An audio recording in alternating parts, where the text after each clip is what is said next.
Now, of course, we've talked a lot about Oh fan boy. games And Nintendo. and Nintendo and the And how well they get along. here's a hint: they don't get along.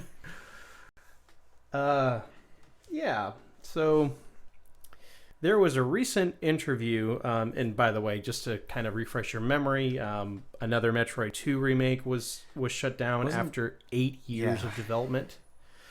Um, Not to mention the uranium. and there have been, and by the way, yeah, there's Pokemon Uranium. There's No Mario Sky that we talked about briefly. Um, and there's actually been a whole bunch. There's been hundreds of fan games have been slapped with a DMCA notice on a website called Game Jolt. And that's the Game Jolt is the website that hosts a lot of fan games and has a lot of advertisements on it. So they benefit a lot from advertising revenue from games using Nintendo's IP, and that's kind of where you get like, okay, I can see Nintendo's point. I understand why they're going after um, games that are being hosted on sites that, let's face it, they're making money off of Nintendo's stuff. Um, so apparently, an interview that can be found on Kotaku.com. And this was an interview with Pokemon Sun and Moon's producer Junichi Masuda, and he basically confirmed that Game Freak was the different fan games being taken down, especially Pokemon Uranium, which has been, I think, 9 years in development. Yeah. And you can still get a hold of that if you know where to look. But Really? yeah, it's not completely gone. They're still working on it. Can people copy it like after? Because I know it was downloaded a lot before. Oh yeah, they're sharing it like crazy, even though it's not officially hosted. Yeah. But the developers are still working on it too. They're still working updates. So you can't stop the signal. So this is what Masuda said in regards to. He didn't really want to get into specifics, but he apparently had a few things to say on the fan games, and here's what he said. Yes, of course, I see a lot of it's hard to say an example. People on Twitter sending me different takes on Pokemon. He goes on further to say, if I see that you are having fun creating things or working on an art project, working on game development, that feeling. And he even went on further to say, in general terms, as creators, we both have fun creating things, and at Game Freak, we are always looking for skilled individuals. So please apply. So, and I love this attitude. We've fan game. I've posed the question like, hey Nintendo, why can't you just hire this person? Yeah. And pay them for the work that they've done. Also, sell the game yourself and make money, because you're a business and you want to make money. You need to make money to stay afloat.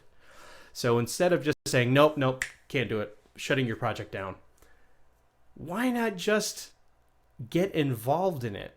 Hire these people. They obviously know what they're doing. They're not making, horrible versions of your games. So it sounds like he kind of has that attitude. He's like, hey, I like the fact that I'm seeing these fans creating things, and I'm a creator, you're a creator. Like, why don't you apply to work for us? Now, what is Game Freak? Game Freak is the main developer for the new Pokemon. Yeah. For all of them. Oh, okay. It's mostly they've helped with other projects, but that's kind of their main franchise that they work on. And this is encouraging to hear, because I know with a lot of US developers, when you read interviews from them, they very openly speak their minds about things. I want to say Dave Jaffe, who kind of started the God of War series. He's very vocal. His name because it's so weird. The guy who created Gears of War, it's like Chris Belzicki. That he's very vocal about his opinions. In Japan, we don't really get these interviews. Even Shigeru Miyamoto, creator of Mario and Zelda, he's not very, he doesn't, everything he says is like very just positive about Nintendo. He never has anything negative to say, or if Nintendo comes out and says like, hey, this is bad, he tends to echo what they say. So it seems like it's more restrictive with a Japanese developer. So it's actually very refreshing, I think, that we have this guy coming out and saying, hey, I like the stuff that I'm seeing. I don't have a major problem with it. Yeah, and to me, it's like, as a game developer, you're kind of, your way of course, because you create stuff, like he kind of says there, and like to have that mentality where no, they're making money off of my work, blah blah blah. Like, to be so worried about that as Nintendo can be, which I know it's not necessarily always the developers that are like that. It's the and stuff like that. But like to get so caught up like in people like copying it and making money, that just seems like you're getting really caught up in like the money aspect of it all. And to have someone say stuff like this, to really be supportive of other people doing what you love, like, because artists take off of other people's stuff, as long as there's credit, of course. Like, that's just always how it's been. You should be able to inspire people, and you should take pride in that. Like, that's just, yeah, it's like you said, it's refreshing, and like that's a way better attitude to have towards something than to just be like, no, it's my stuff, my money. And then a lot better to be like, yeah, we're all creators, we all take joy in making this stuff, so let's just do it together. Yeah, and as a creator, I would think, this is really awesome that the stuff that I've done is encouraging and inspiring someone else to do stuff. I mean, that would be cool. Now, where I think they messed up with Pokemon Uranium is they didn't, because they have a lot of, I think they have somewhere, I think Matt told me that it was like 100 or so unique Pokemon that they designed for the game. Why didn't you just leave it there? Or do 150 of your own? The problem is they brought in actual Pokemon into the game, and then they also called the game Pokemon. Like, you can make a rip-off. You can rip... you could, or you could just rip off Pokemon else, but have all of the same game mechanics in place, have it be an overhead view, but have your own monster and creature designs in there. You'd even have really similar designs and just different names. Absolutely.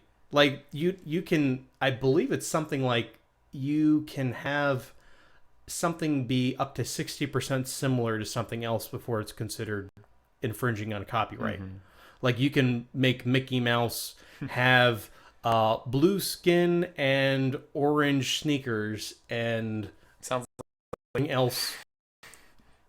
It's probably just where my mind goes naturally. I know, I'm looking at that little sign thing over there. I'm like, blue if skin, he says red, orange really close to red sneakers. Yeah. Okay, let's change it up. Let's give him purple, yellow sneakers, okay? But sneakers, not the clodhoppers or whatever it is that he wears. And you could probably get away with it. I mean, everyone's going to recognize that that's a ripoff of Mickey Mouse, but the law is somewhere around like 60%, and I don't know how they judge that, but they can. Call him Ricky. Yeah. And that's why you actually might see, like, we've talked about Disney will go after you if you take Disney characters and you paint a mural on the side of a preschool. It's like, oh, wait, really? Yeah, they've done that.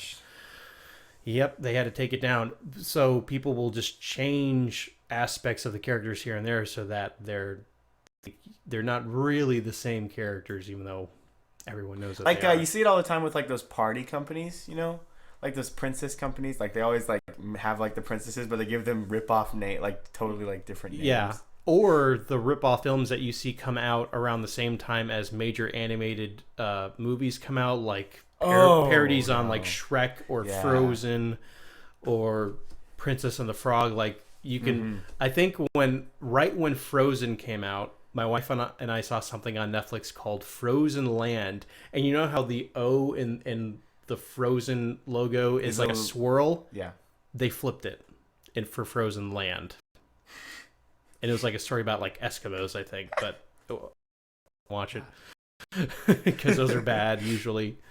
Anyways, we digress. But yeah, they could have gotten away with it in Pokemon Uranium if they had simply all they needed to do was just have it, you know, just rip the gameplay elements from Pokemon games. But Nintendo still needs to chill. Yeah, well, it's kind of weird because at the same time, if you don't protect your intellectual in one instance, and then there's another instance further down the line that you don't like, and then all of a sudden you try to legally go after that, judges have in the past looked at the history and they'll say like, well, you were aware of this instance back here. Why didn't you protect your property here? They kind of have to an extent. Except with, at the same time with like the Metroid thing, they literally could have just hired him because Sega does that. Yeah. Sega's doing that with Sonic Mania. They hired like 3 or 4 people that made Sonic games and just hired them to make a fan game for Sega. That's a really smart way to do it, but Nintendo seems to not get it. But apparently not everyone who works in Nintendo thinks that way.